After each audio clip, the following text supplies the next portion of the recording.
Meus irmãos, nós estamos iniciando hoje uma série de mensagens sobre o tema espiritualidade, comunhão e propósito. Nós estamos comemorando, nesse período nós vamos comemorar os 114 anos da nossa igreja. Nossa igreja, a Igreja Presbiteriana Independente de Jacutinga, irá completar no dia 7 de setembro, próximo agora, 114 anos.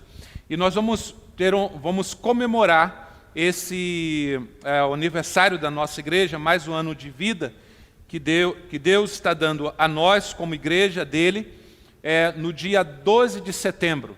Dia 12 de setembro estará conosco a pastora Vivian, e ela, que é pastora da IPI, de Igreja Presbiteriana Independente, segunda Igreja Presbiteriana Independente de Poços de Caldas. A pastora Vivian estará conosco, trazendo a mensagem. Mas desde já, então, nós iniciamos esse tema, essa série de mensagens, falando sobre a igreja, o que é ser igreja, comunhão e propósito, a espiritualidade da igreja. Bom, meus irmãos, antes de nós começarmos a mensagem propriamente dita, queria dar uns avisos que nós estamos, desde setembro do ano passado, a Igreja Presbiteriana Independente do Brasil, a nossa denominação, começou um movimento de oração, que é o MNO, Movimento Nacional de Oração. E nós hoje, depois de iniciarmos lá, hoje nós temos, a nossa igreja está orando 24 horas por dia, 7 dias por semana. Então, nesse momento, nós temos aí um grupo de irmãos espalhados por todo o Brasil, orando ao mesmo tempo pela igreja, pelo Brasil, pelo mundo, né? Então, nós iniciamos esse movimento ano passado, e hoje nós estamos nos aproximando aí de 700, 800 intercessores, né? Não sei quanto que está mesmo aí o número de intercessores. Eu participo desse trabalho, desse movimento, já há uns 3, 4 meses. Então, eu tenho um horário de oração. Meu horário dentro do Movimento Nacional de Oração é às quartas-feiras, de 0 hora até 1 hora da manhã.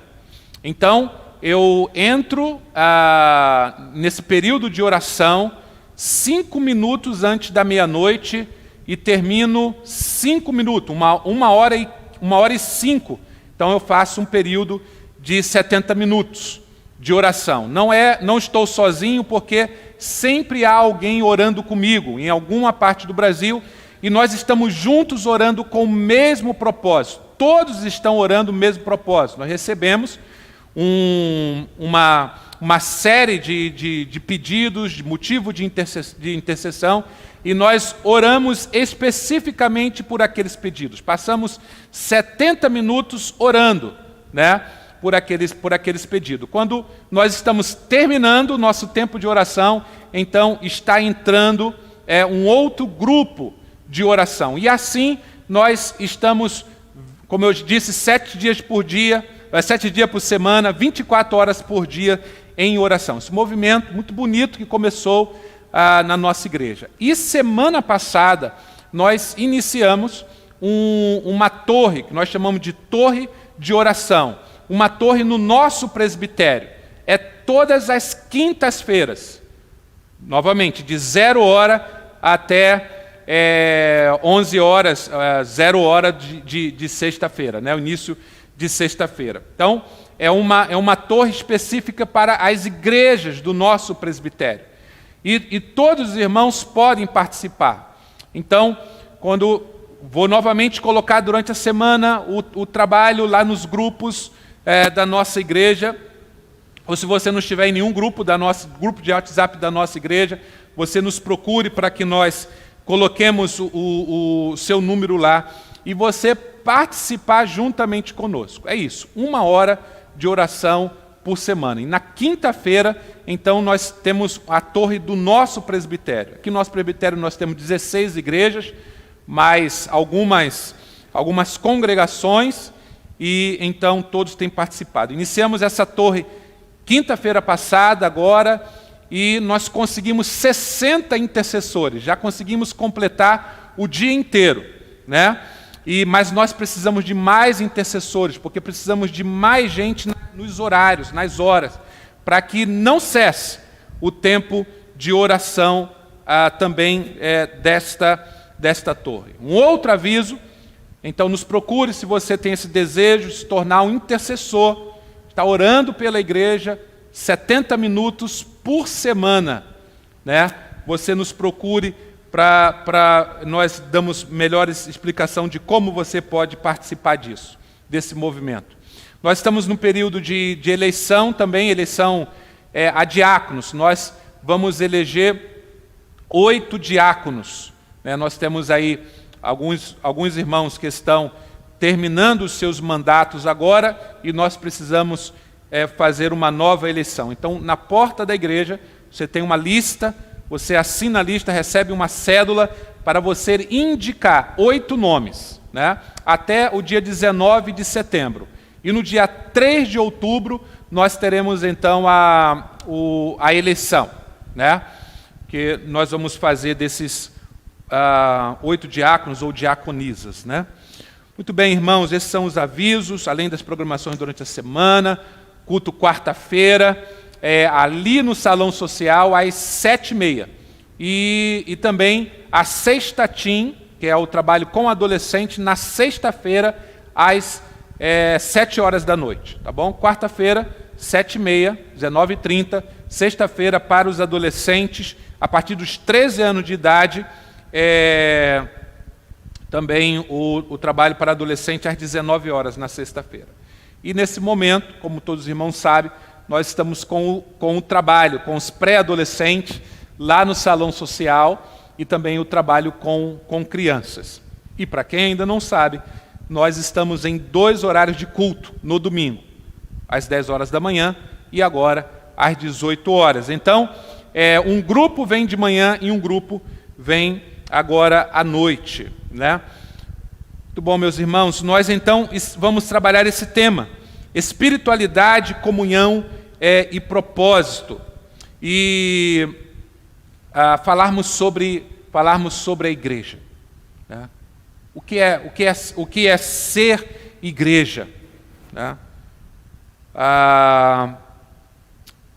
Acho bom a gente falar um pouco do que não é igreja, em primeiro lugar, né? O que não é uma igreja? A igreja não é uma empresa onde você tem chefes e empregados, né? A igreja não é uma empresa. Empresas são muito boas, empresas são importantes, empresas são necessárias, né? Nós estamos aqui numa cidade, estamos passando por uma crise econômica, né? E nós temos visto cada vez mais a importância das empresas, daqueles que são donos de empresa, que geram emprego, que ajudam famílias, então, no seu sustento. Empresas são importantes, né? E ainda mais nesse tempo tão difícil que nós estamos vivendo, essa grande crise econômica, né? Mas a igreja não é uma empresa. A igreja não é um clube. Clubes são bons, né? Eu não faço parte de nenhum clube na cidade. Meu clube é o lago ali da cidade, a pista para a gente fazer as nossas caminhadas. Ali é o meu clube. Eu pago lá também, porque eu pago imposto, né? Nós pagamos impostos, então nós pagamos aquilo tudo lá. Clubes são importantes, clubes servem para o lazer. Você paga e então você desfruta dos benefícios daquele clube, uma piscina, uma academia, um campo de futebol, uma quadra de tênis.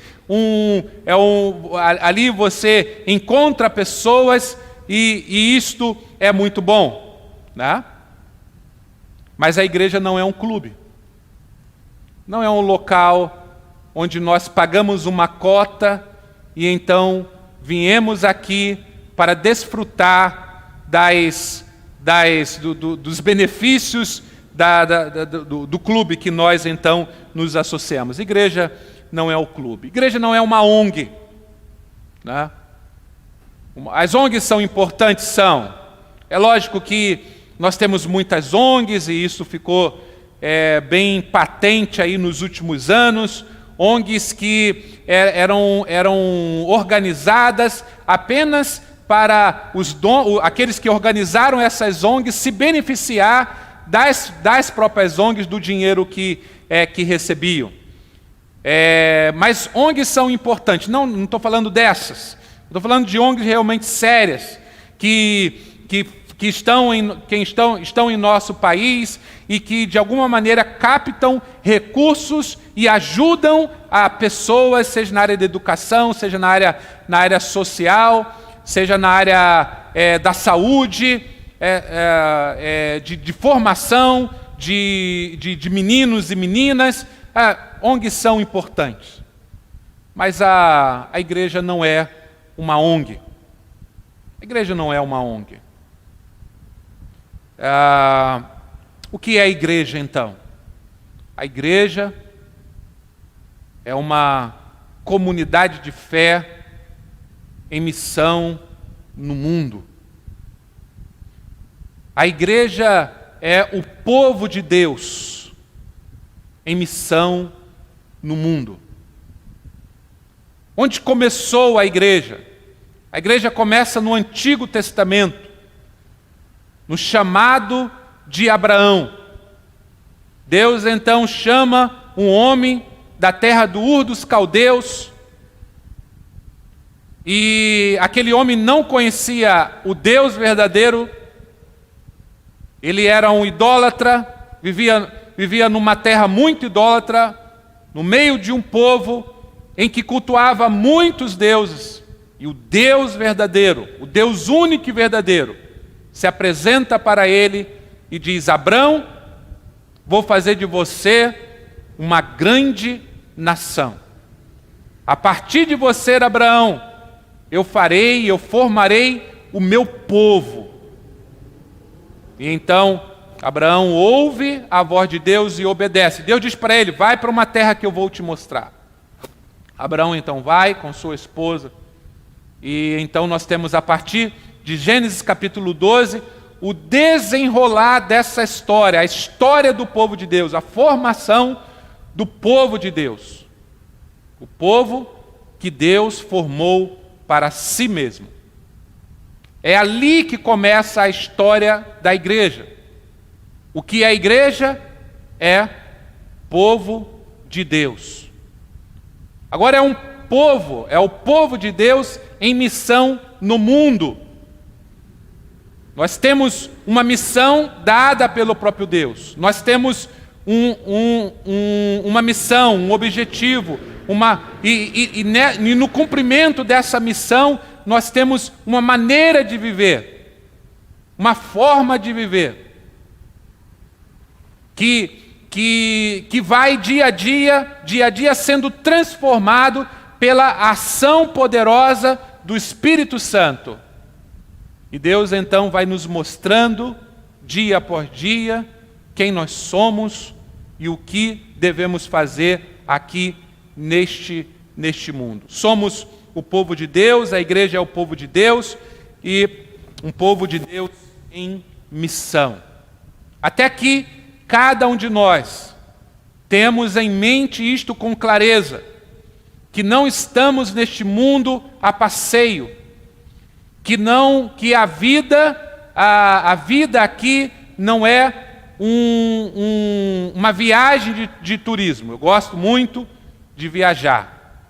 Estou aí na expectativa de chegar ao mês de janeiro para viajar, ainda mais depois de 2 anos, né, no enfrentamento da pandemia, as dificuldades que nós passamos, não podemos viajar aquilo que nós gostaríamos de ter viajado, então estou esperando chegar janeiro para nós fazermos uma viagem. Estamos lá organizando com a minha família, lá do Rio de Janeiro, para fazermos essa viagem. Mas não estamos aqui numa viagem turística. Estamos aqui em missão, né? E é isto que é a igreja. A igreja é esse povo de Deus em missão no mundo. E nós vamos ler alguns textos, então, daqui até o aniversário da nossa igreja, o dia do aniversário da nossa igreja, falando sobre a igreja e a sua missão. A missão da igreja relacionada ao ser igreja. E sendo igreja, realizando a missão de Deus no mundo. E o primeiro texto que nós vamos ler é o texto de Efésios, capítulo 4, versículos de 11 a 16. Efésios, capítulo 4, versículo de 11 a 16. Há uma carta do Novo Testamento que fala sobre eclesiologia, ou seja, a doutrina da igreja, né? Daí da palavra eclésia, que é igreja em grego, né? Então, dessa eclesiologia é a carta aos Efésios. Quando você quiser estudar sobre o que é ser igreja, leia os 6 capítulos da carta que o apóstolo Paulo escreveu aos Efésios. Então nós vamos ler um pequeno trecho de toda essa carta que fala do que é ser igreja. Então Efésios capítulo 4, versículo 11, Paulo diz assim: e ele, e aqui ele está se referindo a Jesus, esse ele aqui é Jesus, designou alguns para apóstolos, outros para profetas, outros para evangelistas e outros para pastores e mestres, com o fim de preparar os santos para a obra do ministério, para que o corpo de Cristo seja edificado, até que todos alcancemos a unidade da fé e do conhecimento do Filho de Deus, e cheguemos à maturidade, atingindo a medida da plenitude de Cristo. O propósito é que não sejamos mais como crianças, levados de um lado para o outro pelas ondas, nem jogados para cá e para lá por todo o vento de doutrina, e pela astúcia e esperteza de homens que induzem ao erro. Antes, seguindo a verdade em amor, cresçamos em tudo naquele que é a cabeça, Cristo. Dele, todo o corpo, ajustado e unido, pelo auxílio de todas as juntas, cresce e edifica-se a si mesmo em amor, na medida em que cada parte realiza a sua função. Então aqui nós temos uma descrição do que é a igreja, de como ela vive, do que ela faz, de como que ela é este organismo vivo, não é algo estático, mas é algo que está em movimento, em transformação constante, na ação poderosa do Espírito, no meio do povo de Deus.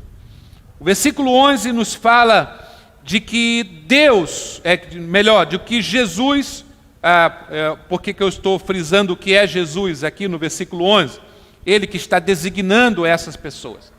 É porque o texto anterior nós não lemos aqui, mas depois você pesquisa, ou dê uma lida em casa em todo esse capítulo 4, você vai ver que Paulo está descrevendo, antes desse texto, a crucificação de Jesus. E Paulo está descrevendo Jesus como um vitorioso, alguém que vai numa batalha, alguém que sai do seu país e vai ao local da guerra e vence a guerra. E então, depois dele vencer a guerra, ele volta para os seus vitorioso, trazendo consigo seus despojos. Que os despojos eram aquilo que os exércitos que venciam, podiam então tirar do exército inimigo e trazer para o seu povo de volta. Então o texto anterior fala desse momento em que Jesus vai para a cruz do Calvário e aquilo que aparentemente era uma grande derrota, porque ele está morrendo, é então visto de forma espiritual, ele vencendo. Ele morre e vence, ele morre e vence a própria morte. E então ele volta à vida. Ao terceiro dia, o Pai o ressuscita e ele vem então como vitorioso. E Paulo então descreve esse momento como um momento de vitória em que o rei vitorioso, volta para o seu povo. E com ele, ele vai trazendo então presentes para esse povo. E então chegamos aqui no versículo de número 11 que nós lemos. Quem são esses presentes que Jesus então traz para o seu próprio povo, para a sua igreja? São essas pessoas: os apóstolos, os profetas, os evangelistas, os pastores e mestres. Jesus é aquele que traz pessoas para dentro da igreja. Por isso então eu coloquei pessoas, e essas pessoas, o que elas têm em comum? Elas atuam em áreas diferentes, elas atuam de forma diferente, mas o que elas têm em comum? Elas são cheias do Espírito Santo. Quando nós vamos ler o livro de Atos, e nós vamos ver então a caminhada da igreja, a história da igreja, 28 capítulos, que nós então vemos ali o início da igreja, o momento em que Jesus sobe aos céus. Capítulo 1 de Atos. Capítulo 2 de Atos, o Espírito Santo é derramado sobre a igreja. E a partir daquele momento, então, no dia de Pentecoste, a igreja então caminha na força do Espírito Santo. Pessoas simples, pessoas cultas, pobres, ricos, formam então um só povo. Deus então forma um só povo e derrama do seu Espírito. E então as pessoas vão como o povo de Deus caminhando e fazendo a obra de Deus. Sempre pessoas cheias do Espírito Santo. Então, apóstolos, profetas, evangelistas, pastores e mestres são presentes de Deus, presentes que Jesus traz à sua própria igreja, para que a igreja seja edificada. E essas pessoas são cheias do Espírito Santo para abençoar a igreja, com as suas próprias vidas e com aquilo que elas fazem, a maneira, a visão que elas têm. E rapidamente, eu não quero, falei isso aqui de manhã, não é o objetivo fazermos um estudo sobre os dons, não é esse meu objetivo agora. Mas, e nem falar da questão que é uma grande polêmica, se todos esses dons ainda existem hoje ou se eles cessaram na era apostólica, no primeiro século, ou se esses dons ainda permanecem até o dia de hoje. Isso é uma questão teológica muito séria, que muitos então procuram responder da melhor forma possível, de forma bíblica. Mas o que eu quero falar nessa noite a respeito dessas 5 tipos de pessoas que são mencionadas aqui, é nós entendermos como, de uma forma mais simples, como cada uma delas agiam na igreja naquele tempo e procurarmos identificar nelas algo para nossas vidas hoje. Porque para mim, o texto bíblico, ele tem que ser para hoje. Então, para mim, pouco importa, com toda sinceridade, a questão se os dons, todos os dons valem até o dia de hoje. O que importa para mim é que a palavra é viva e nós precisamos lê-la e aplicar nas nossas vidas hoje. Então, nós temos aqui os apóstolos. Essa palavra apóstolo significa enviado. E o apóstolo aqui, Paulo ele se considerava um apóstolo para os gentios, apóstolo para aqueles que não eram judeus. E nós temos, lógico, os 12 apóstolos. E depois um que se desviou, que é Judas, e foi colocado um outro no lugar dele que se chama Matias, os 12. E mais o apóstolo Paulo. E mais outros, então, que na era apostólica também foram chamados de apóstolos. Mas o grande apóstolo é Jesus. Jesus é o apóstolo, porque ele é o enviado de Deus para vir até nós. Nesse momento aqui, o que o apóstolo Paulo, ele pensa do que é o apóstolo. O apóstolo é aquele que tem uma visão mais ampla de toda a obra ministerial, de toda a obra da igreja. O apóstolo é aquele que tem uma visão para a igreja local, mas a sua visão ela é mais ampla do que o trabalho local. Então ele, o apóstolo Paulo, tinha essa visão, dada por Deus. Ele plantava uma igreja, ou ele ia para uma igreja que já estava plantada, ele ficava um tempo ali, mas ele então olhava e dizia, o evangelho precisa alcançar outros lugares. E de uma certa forma, fazendo uma comparação, seria o missionário que vai, ou missionário, e mais do que isso, não só o missionário que vai, mas aquele que tem uma visão mais ampla de toda a obra de Deus, do que Deus está fazendo no mundo, e não somente na igreja local.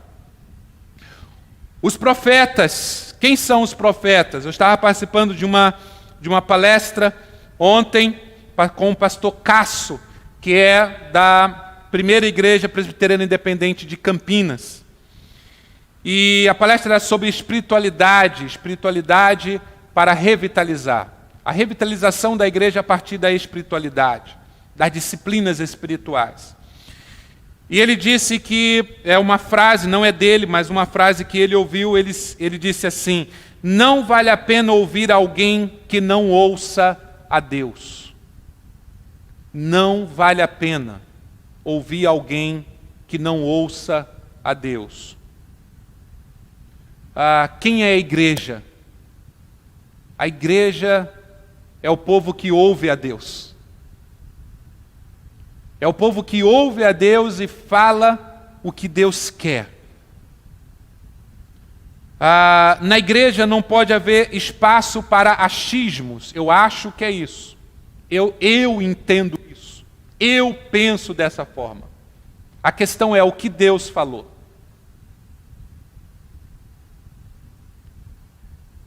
Então, ele escreve mais o seguinte, a igreja não existe por si mesma. Ela foi gerada em Deus como comunidade do reino. Jesus Cristo é a cabeça do corpo e por isso ele continua falando e dirigindo a sua igreja pelo seu Espírito que habita em nós. Quem é o profeta? O profeta é aquele que antes de falar, ele não fala de si mesmo, ele fala de Deus e daquilo que ele ouve de Deus. E aquilo que ele ouve de Deus, ele fala. Essa é a pregação. A pregação é isso. A igreja prega a palavra de Deus. Mas para pregar a palavra de Deus, precisa ouvir a Deus. Por isso precisa estar também cheia do Espírito Santo. Depois ele fala também dos evangelistas. Quem são os evangelistas? Os evangelistas são aquelas pessoas sempre interessadas em encontrar pessoas que ainda não conheceram a Cristo. Não tiveram as suas vidas transformadas por elas. E por isso, então, precisam, eles sempre estão caminhando e vivendo neste mundo à procura de pessoas que não conhecem a Cristo. E de forma sábia, eles fazem amizades que nós chamamos de amizades intencionais e falam do amor de Deus, do Evangelho, para a transformação dessas pessoas. São os evangelistas. Paulo então fala dos pastores. Os pastores aqui no sentido daquelas pessoas que cuidam umas das outras. Eu sempre digo, já disse disso, eu já falei isso algumas vezes, que pelo menos aqui nesta igreja, eu nunca não encontrei ainda famílias que não tenham problemas. Não encontrei ainda famílias que não tenham problemas e não tenham problemas difíceis.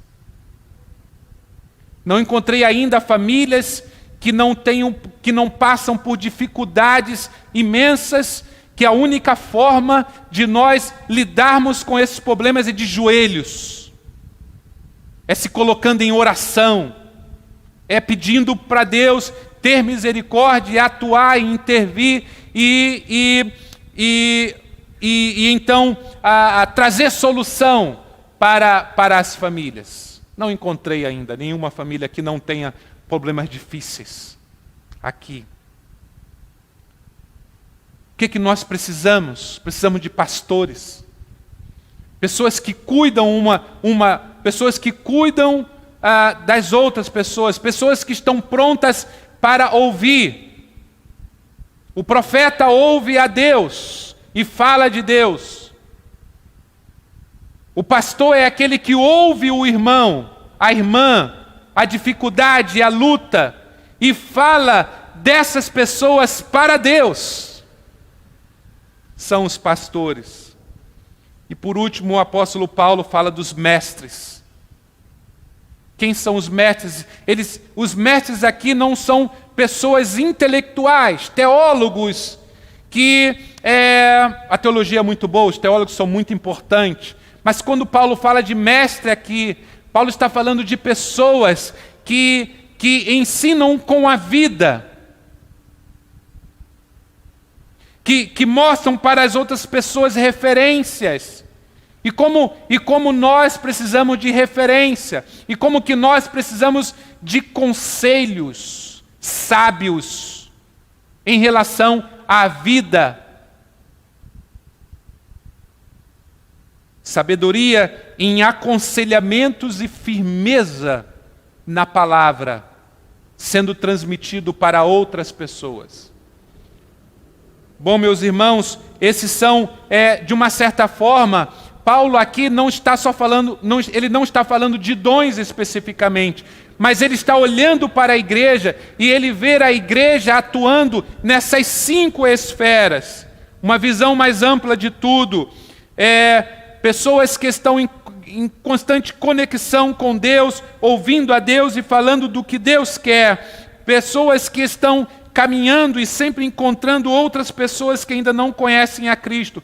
Pessoas que estão cuidando de outras pessoas e falando, ouvindo as pessoas e falando das pessoas para Deus. E mestres que então trazem conselhos práticos, sabedoria e firmeza na palavra de Deus. Paulo não está falando especificamente de dons aqui, gente. Paulo está falando da igreja atuando no mundo, transformando-se a si mesmo e atuando no mundo. E como a igreja vive, o versículo de número 12, ele diz assim: com o fim de preparar os santos para a obra do ministério. Então vejam que Jesus então dá esse presente, que são essas pessoas para a igreja, e com isso então, com o objetivo de preparar os santos para a obra do ministério. Isso aqui significa o quê? Que quem faz a obra não é só os apóstolos, não é só os profetas, não é só os evangelistas, não são só os pastores, não são só os mestres. Quem faz a obra é todo o povo. São todas as pessoas. Esses líderes aqui, vamos então chamá-los de líderes da igreja, eles estão na igreja para preparar, para envolver, preparar toda a igreja, os santos, para a obra, para o serviço. E eles têm outra coisa em comum, eles não descansam. Enquanto essas cinco tipos de pessoas não descansam, enquanto não verem todos da igreja envolvidos no serviço da igreja. Pessoas fora do serviço da igreja incomodam a eles, porque a missão que eles receberam como líderes da igreja é de preparar os santos para a obra do ministério, para o serviço cristão. E aqui então nós temos comunhão. Comunhão em serviço. Comunhão não é só se juntar domingo após domingo participar aqui do culto e depois ir para casa. Comunhão é se envolver na obra do ministério.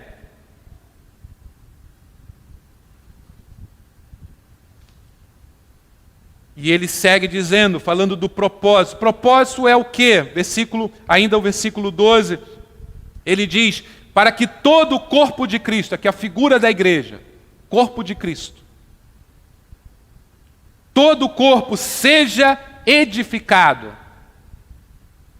Então, os líderes eles são usados por Deus para envolver toda a igreja na obra do ministério, no serviço, para que toda a igreja, então, seja edificada. É desta maneira que a igreja é edificada. Nós temos conversado bastante sobre essa questão, e nós vemos que há muitas pessoas entram na igreja. Muitas são batizadas, muitas fazem a sua pública profissão de fé, mas passa-se alguns anos e essas pessoas se afastam e depois já não estão mais congregando conosco. E nós temos percebido isso com muita clareza. É como se a igreja tivesse uma porta de entrada e uma porta dos fundos. E pessoas entram pela porta de entrada, mas elas saem pela porta dos fundos. E nós temos visto o porquê desse movimento de entra por uma porta e sai por outra porta. A principal razão disso é de que pessoas não se envolvem na obra do ministério. Quanto menos envolvimento na obra do ministério, no serviço que a igreja tem, mais as pessoas estão próximas das portas dos fundos. Não estou dizendo que as pessoas que não se envolvem, elas todas saem. Muita gente está na igreja há 30 anos e não se envolve com absolutamente nada. Permanece na igreja, mas não se envolve com nada. Mas o objetivo de Deus é de que na igreja todos se envolvam na obra. E é desta forma que então nós somos edificados. Assim, só resumindo isso que eu acabei de falar. Então, a definição que nós temos é: quanto mais gente envolvida na obra do ministério, menos nós teremos pessoas saindo pela porta dos fundos. O propósito é também a maturidade, versículo de número 13, até que todos alcancemos a unidade da fé e do conhecimento do Filho de Deus e cheguemos à maturidade, atingindo a medida da plenitude de Cristo. Então, o que é maturidade? Maturidade é fé e conhecimento e mudança de vida. Então é uma transformação da mente. Fé aqui é no sentido de conhecimento. É uma unidade na fé, é uma unidade de pensamento. E ao mesmo tempo é um aprofundamento no conhecimento do Filho, no conhecimento de Jesus. Quando nós lemos o primeiro capítulo e o segundo capítulo de Efésios, nós vamos ver isso com muita clareza.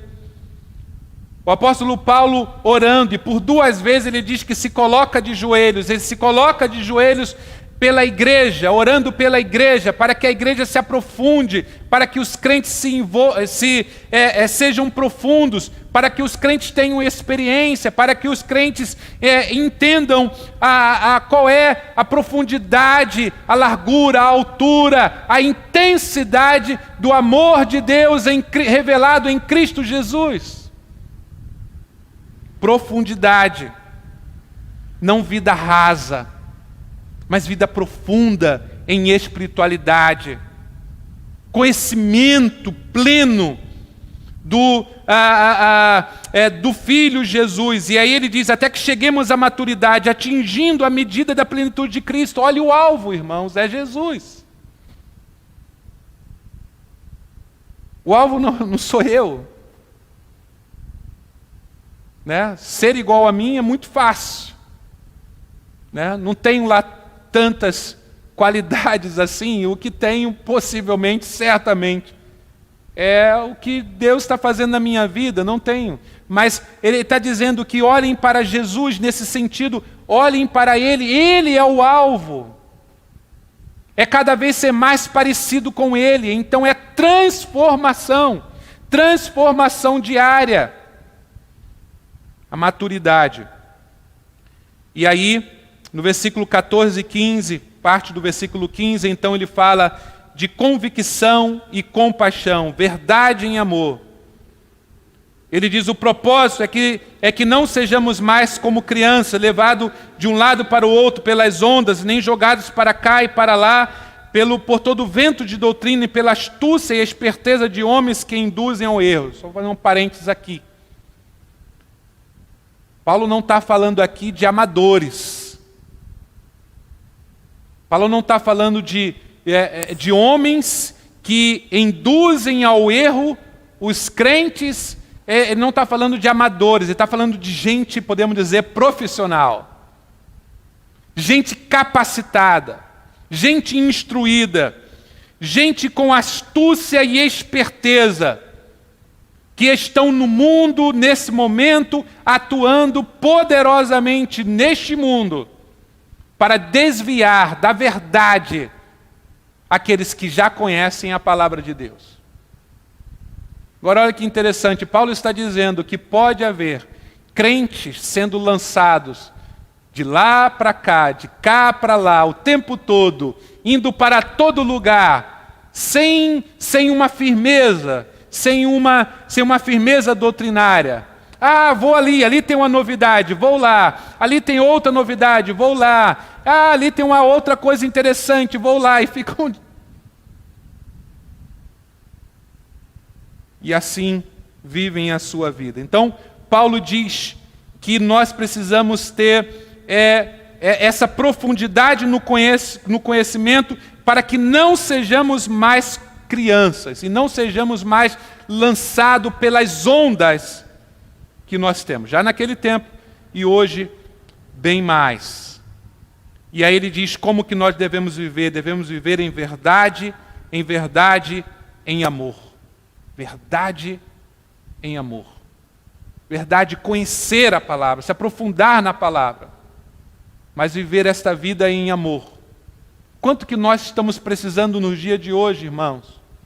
Nas redes sociais, na internet, vocês acompanham. Olha, novamente falando, olha como estão as redes sociais. Você coloca lá, eu gosto de azul. E aí vai aparecer um monte de gente falando contra você. Por que você gosta de azul e não gosta de roxo, não gosta de vermelho? Então há uma rivalidade, no ar está um sentimento de intriga, de ódio e de que cada um quer ter a sua opinião. Aqui Paulo está dizendo como que nós temos que viver em verdade, firmeza, mas em amor. Saber falar, saber se comunicar, saber demonstrar mesmo tendo plena convicção da verdade, saber viver nesse tempo, neste mundo, dialogar, se comunicar e entender que é o próprio Evangelho e não somos nós que convencemos, é o próprio Evangelho que é o poder de Deus para a transformação de todo aquele que crê. E por último, então, concluindo, o apóstolo Paulo no versículo de número 16, final do versículo de número 15 e o versículo 16, Paulo então diz assim: cresçamos em tudo naquele que é a cabeça, Cristo. Dele todo o corpo, ajustado e unido pelo auxílio de todas as juntas, cresce e edifica-se a si mesmo em amor, na medida que em cada parte realiza a sua função. É isto que é ser igreja. Ser igreja é estar ligados a Cristo Jesus, a cabeça do corpo. Nós somos o corpo de Cristo. mas nós não somos um corpo sem cabeça. Nós somos o corpo, nós atuamos, mas nós atuamos não pelo nosso próprio entendimento, nós atuamos pela cabeça, que é Cristo Jesus. Nós somos o corpo de Cristo, e estamos ligados a Ele, e estamos ligados uns aos outros, ligados a Jesus, ligados uns aos outros. E então, dessa forma, a igreja cresce, edifica-se a si mesmo novamente em amor. Em amor. A vida em amor. É um relacionamento de amor. É algo espiritual, não é humano. É espiritual. É a vida de Deus no nosso meio, é o Espírito Santo em nós, é nós estarmos ligados a Cristo Jesus, e desta forma, ligados uns aos outros, nós vamos nos edificando. Um transbordando de si, ou transbordando do Espírito, na comunhão, edificando uns aos outros, e todos envolvidos nesta vida, e cada um realizando a sua função. Qual é a sua função? Qual é a minha função no corpo de Cristo Jesus? Eu queria orar com os irmãos e deixar aqui um texto dessa palestra que eu participei. Eu creio que, não sei se o Reinaldinho conseguiu colocar aí, para os irmãos lerem junto comigo. O pastor Cássio, ele no texto que ele nos ofereceu, um escrito, ele disse o seguinte: como comunidade de fé, temos um grande desafio diante de uma sociedade cada vez mais consumista, mediática, tem que ser para agora, e superficial. Uma comunidade consumista, mediática e superficial. Então, o Richard Fortes, ele escreve em seu livro A Celebração da Disciplina, um clássico sobre a vida, sobre a espiritualidade, sobre disciplina espiritual. Ele diz assim: a superficialidade é a maldição do nosso tempo. A doutrina da satisfação espontânea é o principal problema espiritual.